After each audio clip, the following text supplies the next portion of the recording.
Olá galera, eu sou o professor Darcy, estamos aqui para mais uma aula de física, tá bom? Dando sequência às nossas aulas de hidrostática. Hoje nós vamos falar de Steven, tá? Galera, Steven, ele esteve estudando a pressão no interior dos líquidos, ok? Então assim, imagina que eu tenho um recipiente, tá? Com um líquido, e aí determino 3 pontos para vocês, tá? Concorda que aqui, ó, no ponto A, eu tenho uma coluna de líquido, uma altura de líquido aqui, ó, igual a essa, ok? Então, ó, nós temos em cima desse ponto A apenas essa altura de líquido, apenas essa pequena coluna de líquido. Com relação do ponto A ao ponto B, a coluna do líquido ela aumenta, não é? Opa. Ok? Então eu tenho uma coluna muito maior em B do que em A. Então concorda comigo, galera, que com o conhecimento que nós temos sobre pressão, tá? O peso que a água vai estar exercendo, ou melhor, que o líquido vai estar exercendo no ponto A é menor do que o peso que ele está exercendo no ponto B, não é? Então, galera, ó, a pressão do ponto A ela é menor do que o ponto B, ok? Agora aqui outro caso, galera. Imagina que eu tenha o ponto B e o ponto C na mesma linha, ok? É a mesma altura aqui, não é? A altura do ponto A até o ponto B aqui, ó, até o ponto C, a altura dos dois pontos são a mesma. Se os dois pontos estão na mesma altura, tá? E dentro do mesmo líquido, galera, a pressão deles vão ser sempre iguais, ok? Então a pressão de B para a pressão de C é igual, ok? Professor, eu não entendi muito bem. Vamos lá. Imagina aqui, ó, uma coluna de água, tá? E aí eu tenho 3 pontos. Um ponto aqui em cima, ok? Um ponto no meio e outro ponto aqui embaixo. Galera, concorda que o peso que a água está exercendo até o ponto aqui de cima é um peso pequeno relacionado aos outros dois pontos? Então imagina que a água, ó, eu tenho um furo nessa minha coluna, imagina que a água vai vazar com uma pressão bem pequena, não é? Ok? Agora aqui, ó, no meio, a pressão dela, a altura aqui, ó, daqui a aqui, já mudou a altura, não é? Comparado com a altura que estava até aqui. Se eu já aumento a altura, galera, concorda que o peso já é maior nesse ponto? Então, o que acontece com o líquido aqui saindo desse recipiente? Ele já vai sair com a distância maior, ok? E aqui embaixo? É uma altura muito maior, não é? Uma altura muito maior. Então, como é que ele vai sair dali? Vai sair com uma pressão maior. O que acontece? Olha só, vai sair mais distante, ok? É isso aqui que Estevam tentou provar. E aí, fez os seus cálculos através da pressão, tá, de líquidos. Estevam chegou a uma equação que diz o seguinte: a pressão ela é igual a densidade do líquido, ok, galera? Vezes a gravidade onde esse líquido está, vezes a altura desse líquido. Por exemplo, do ponto aqui, ó, do líquido até o ponto A, eu tenho uma altura. Do mesmo ponto até o ponto B, uma altura maior, não é? Então, galera, se for a densidade igual, densidade vezes a gravidade vezes a altura. Está mudando a altura aqui, ó.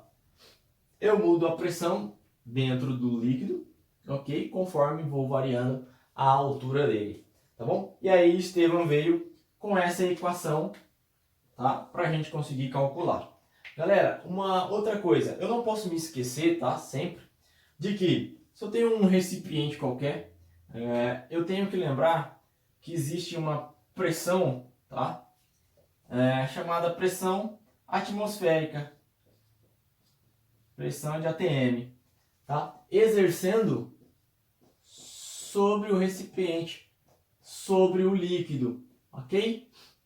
Então sempre que eu for encontrar a pressão, se ele não especificar que é só a pressão do líquido, eu tenho que lembrar que eu tenho um ATM ali, ó, uma pressão atmosférica, tá? E aí sim eu somo ela com a densidade vezes a gravidade vezes a altura que o líquido está.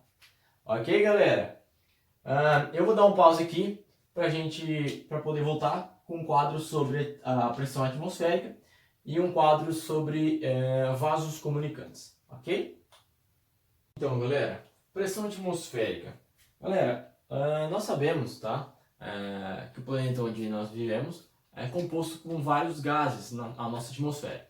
E esses gases, eles exercem uma pressão sobre nós, ok? Galera, então é o seguinte, a pressão atmosférica, tá? Imagina que eu tenho uma pessoa aqui nesse ponto, ok? Concorda que o tamanho da coluna de ar sobre essa pessoa naquele ponto é muito maior do que se a pessoa estivesse num pico de uma montanha, por exemplo. Ok? Olha só, é bem menor, não é? Se a pessoa, quanto mais alta a pessoa sobe, menor vai ser a pressão sobre ela. Ok, galera?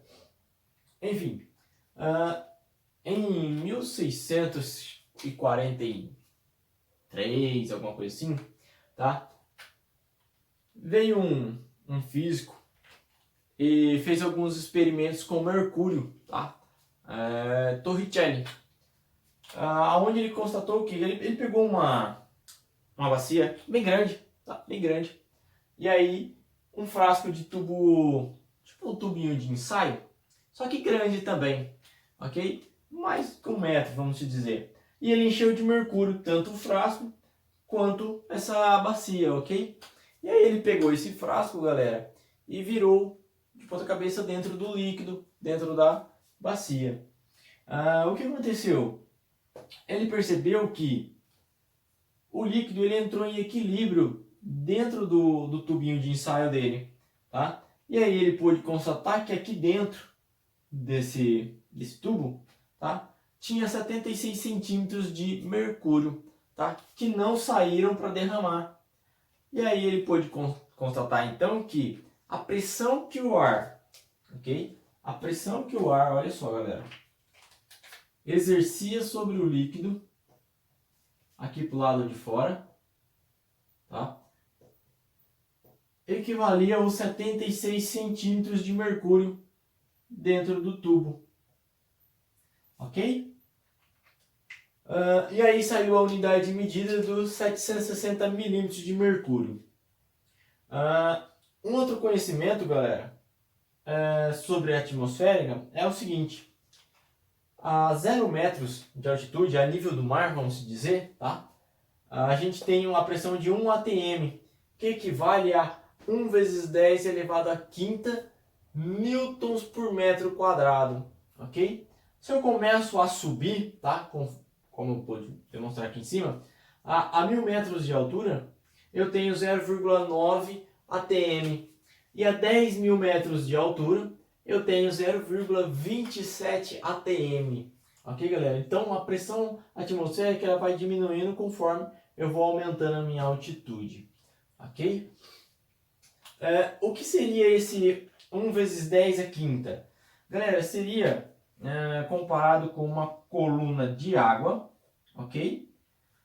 Onde eu tenho uma altura dessa coluna de 10 metros, tá?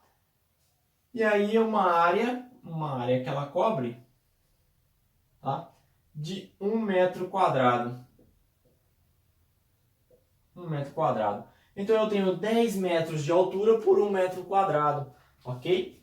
Equivale aqui, ó, a 1 vezes 10 elevado à quinta newton metros quadrado. Galera, dando sequência, vasos comunicantes, tá? Se eu tenho o mesmo líquido, tá? Independe de qual é a forma desses vasos, tá? Eu trouxe aqui um único vaso em U, tá? Porque fica mais fácil no exemplo. Mas enfim, o formato dele não interfere. Se eu tenho dois pontos e eles estão na mesma altura, galera, a pressão é a mesma, ok? Se eu pego esse frasco e viro sem que o líquido derrame, olha só, a pressão vai ser a mesma se eles estiverem na mesma altura, ok? Galera, líquidos diferentes. Imagina lá, eu tenho dois líquidos em um único vaso. Tá? Eu vou dar um exemplo aqui sobre o óleo e a água. Vamos dizer que em azul é a água, vermelho o óleo. Tá? Eles não se misturam. Porém, galera, o que acontece? Existe um ponto de equilíbrio entre eles. Tá? E eu coloquei aqui um pontinho vermelho e um ponto azul. Tá? E esse ponto, eles estão na mesma altura. Se eles estão na mesma altura, então a pressão é igual, não é?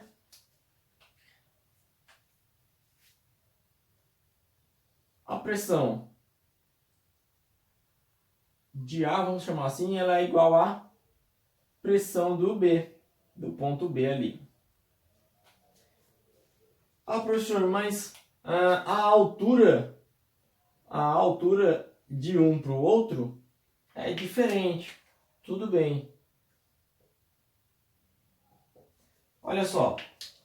Porém, naquele ponto, a pressão é igual. Se eu digo que a pressão no ponto é igual, então eu tenho que a densidade do líquido A vezes a gravidade vezes a altura do líquido A, ela é igual, tá? A densidade vezes a gravidade vezes a altura do líquido B.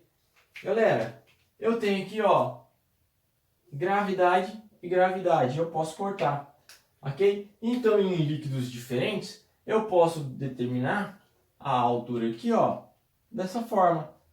Densidade de A vezes a altura de A é igual a,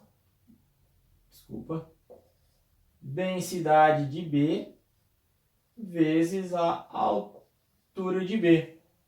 Ok? Muda o quê? Só a densidade do líquido, tá? Gravidade nós temos dos dois lados, então não vai interferir. Ok, galera?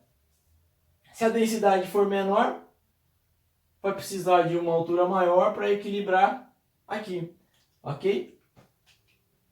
Eu acho que encerramos por aqui e a gente se vê na próxima aula, tá bom? Até mais e obrigado.